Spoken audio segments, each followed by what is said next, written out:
Hey there, it's Dr. Nadia, and welcome to another episode of Straight Talk About Sales. Today, I want to talk about drag them in, drag them through. This was a statement and sentiment shared with me by a coach years ago around bringing in new clients.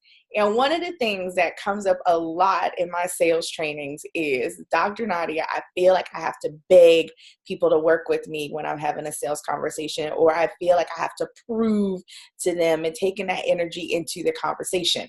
And it's true, sometimes you do, if you're not careful and you don't adjust your mindset, you do go into that conversation feeling a lot of anxiety and concern and worry and those sorts of things, which then translate into feeling like you're having to beg, feeling like you're having to prove, or whatever the case may be.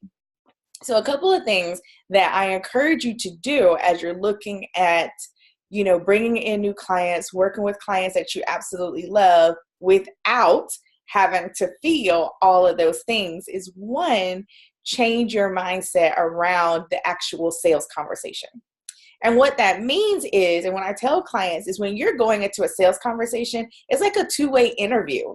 Not only are you talking to the prospect around ways that you can work with them and support them and help them achieve their vision or get over whatever hurdle that they're facing right now, you're also interviewing them and checking them out to see if they're a great fit.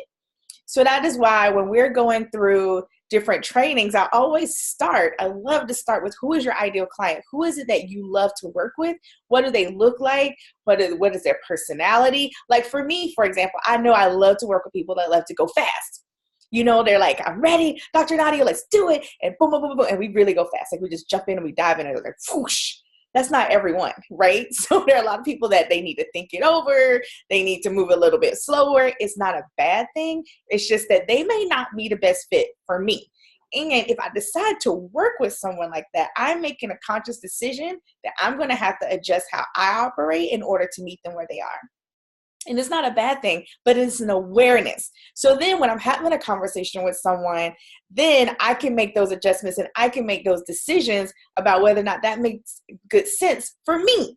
So when you're going through that, I want you to first adjust how you think about what that looks like going into that conversation. It's not just about getting them enrolled and having, more cha-ching in your bank account. That's fabulous.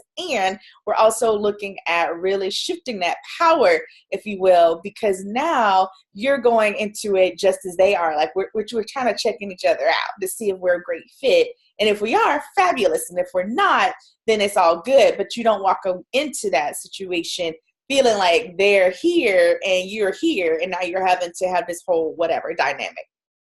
So that is the most important thing. But what happens when you're in this conversation and these thoughts come up? Because I've been there, you start to think about, oh my gosh, I'm so off from my revenue goal. Oh my goodness, things may not look that great in my bank account. Oh my gosh, I really like this person. I want to work with them, like whatever that is. So the first thing is to just breathe. Just take a deep breath.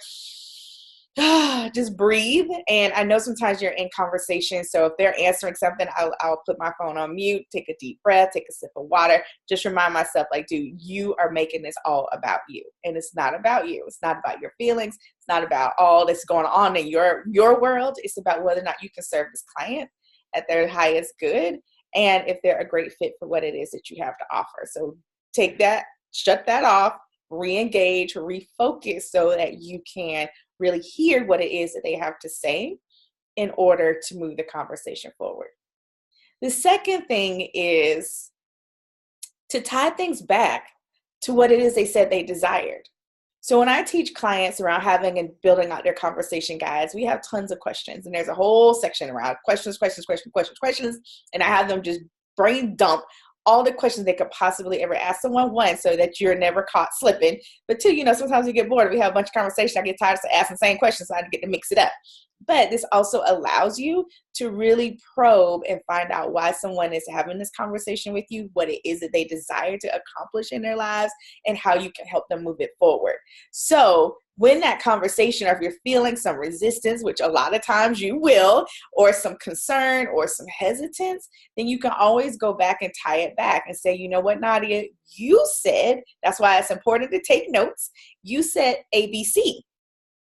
Tell me more about that, or what may have changed, or And I should say, then you can tie it back to, you said this. This is how this program can help you get that, right? So now you're being able to help them to connect the dots, which is so important.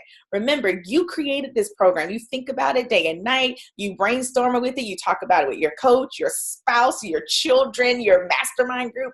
But the person you're talking to, likely this is maybe the first or second time they've heard anything about it. They don't know it nearly as intimately as you do. So helping them connect those dots between, here's a problem they said they have, or the desire they said they have, and here's how your program or your solution can help them solve it. When you help them connect those dots, it helps to really eliminate that resistance. Okay. And then the third thing is, don't be afraid to ask pointed questions. To ask some direct questions is not being rude. And you may even say, if you don't mind, I would love for you to say, like, you said you wanted to achieve this goal. Let's talk weight loss with 18 million weight loss commercials, right? Nadia, you said you wanted to lose 30 pounds by June. That's what you said. I have it right here in my notes. Is that correct? Yes, it is correct. I'm really excited about that. So why is it now that we're talking about this program and you may have to give up ice cream, right? There's some resistance or there's some hesitance. Like, what is that about? Tell me a little bit more. Don't be afraid to probe a little bit deeper and ask those deeper questions, because you really want to get to the root of it. But again, you are also looking to see, is this someone that I can work with? Is this someone that is ready for what it is that I have to pour into them? Is it someone that is going to really take what I have to share and the contribution that I will make to them and move things forward? Because I can tell you, one of the things that's so frustrating is getting someone that you're so excited, you can see the vision for what it can be, and there is like pulling teeth. It's like fighting them every step of the way. Telling you, it's frustrating, it's painful, and at the end of the day, you're like, yes, I know you're paying me, and is it worth it? Really, is it worth it? And so I am so grateful that Angela asked me that question years ago, because it always stuck in my mind. Drag them in, drag them through. So if you're bringing in clients in that energy and in that mindset and in that space, even if it's only in your own head, then trust me, you're going to carry that out, and it will be perpetuated throughout that client relationship. And it can be very, very painful. Would love to hear your thoughts and insights and questions. So don't be afraid to send me a note at drnadia@doyenneleadership.com. That's drnadia@doyenneleadership.com. And thank you for joining me. Stay tuned for another episode of Straight Talk About Sales. I'll talk to you soon. Bye-bye.